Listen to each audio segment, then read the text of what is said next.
However, while Seward is overseas, Abraham Lincoln is right here, campaigning for himself, maybe coming off as a bit more personable as a result, but also advertising himself to be much more gradualist as the Civil War years approach.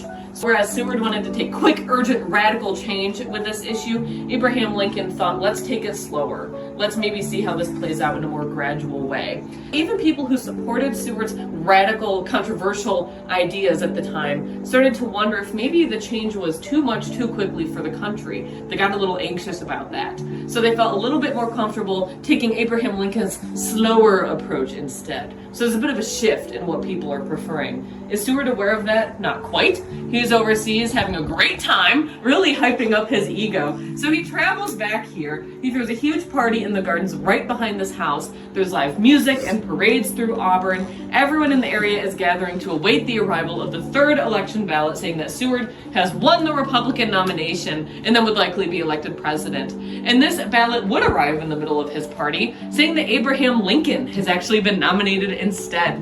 So everyone got a little bit ahead of themselves, not just here, but around the entire world. However, Abraham Lincoln would appoint Seward to be his Secretary of State, and then they would work very well together thereafter. So during